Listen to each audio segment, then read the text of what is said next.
இன்னைக்கு எம்இவில நம்ம மீன் வறுவல் செய்ய போறோங்க. இந்த மீன் வறுவல் ரொம்ப டேஸ்டா இருக்கும். எல்லாருக்கும் பிடிக்கிற மாதிரி செஞ்சிருக்கேன்.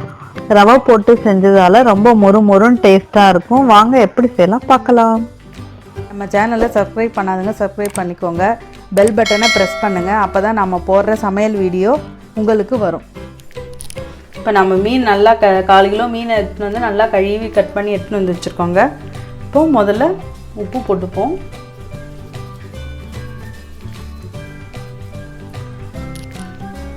உப்பு ஒரு 1/2 ஸ்பூன் போட்டுக்கோங்க.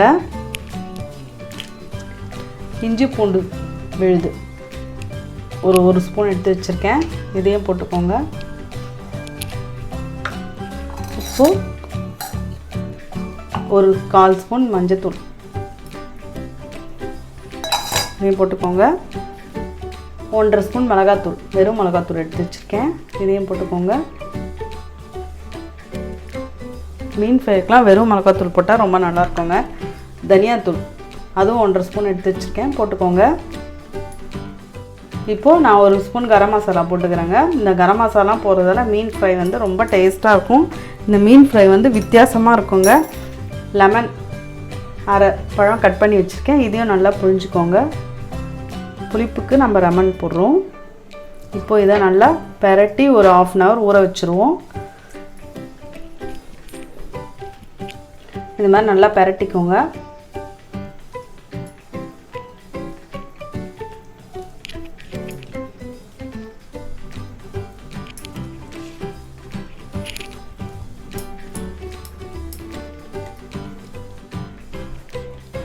நல்லா 1/2 hour நல்லா இந்த மாதிரிலாம் பெரட்டிட்டேங்க. நீங்கள் வந்து 1/2 hour ஊற வச்சுருங்க.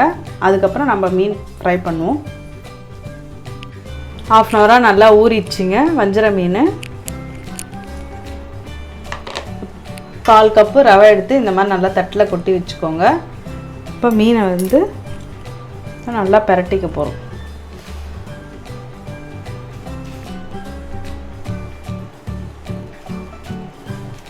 நல்லா ஒத்திக்கோங்க. ரவையில் நல்லா ஒத்துனீங்கன்னா நல்லா மொறுமொறுன்னு நல்லா வரும் மீன். இந்த மாதிரி மீன் செஞ்சு பாருங்கள். ஒரு மாதிரி வித்தியாசமான டேஸ்ட் இருக்கும் உங்களுக்கு மீன்.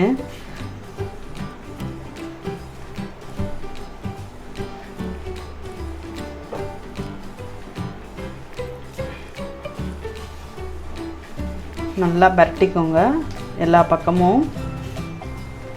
இப்போ நான் வந்து எல்லா மீனையும் வந்து நல்லா ரவையில் போட்டு பரட்டி எடுத்துக்கிட்டேன். இப்போது நம்ம ஃப்ரை பண்ணுவோம். இப்போ ஸ்டவ் ஆன் பண்ணி கடாய் எடுத்து வச்சுட்டேன், எண்ணெய் ஊற்றிட்டாங்க. எண்ணெய் சூடாகிடுச்சிங்க. இப்போ நம்ம மீனெல்லாம் ஒன்று ஒன்றா போட்டு ஃப்ரை பண்ணி எடுத்துப்போம். ஒன்று ஒன்றா போடுங்க. இது ரொம்ப டேஸ்ட்டாக இருக்குங்க மீன். ரொம்ப ஸ்லோவாக தான் வச்சு நம்ம ஃப்ரை பண்ணணும். ஏன்னா ரவை போட்டிருக்கோம்ல, அதனால் ஸ்லோவாக வச்சு ஃப்ரை பண்ணுவோம். சிம்லே வச்சுக்கோங்க.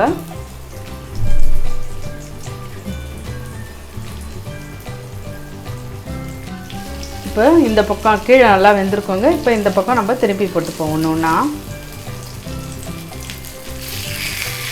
நல்லா மொறுமொறுன்னு இருக்குங்க. ஒரு மாதிரி டேஸ்ட் நல்லா சூப்பராக இருக்குங்க. அப்படியே திருப்பி திருப்பி வேக வைக்கணுங்க. நல்லா வேகட்டோங்க. இந்த மாதிரி நல்லா வெந்துருச்சுங்க. நீங்களும் இந்த நல்லா ரவையெல்லாம் போட்டு நல்லா மொறுமொறுன்னு நல்லா டேஸ்ட்டாக செய்யுங்க. எவ்வளோ நல்லா வந்திருக்கு பாருங்கள். பார்க்கறதுக்கு கலர்ஃபுல்லாகவும் நல்லா மொறுமொறுன்னு வந்திருக்கு. வஞ்சரம் ஃப்ரை ரெடி.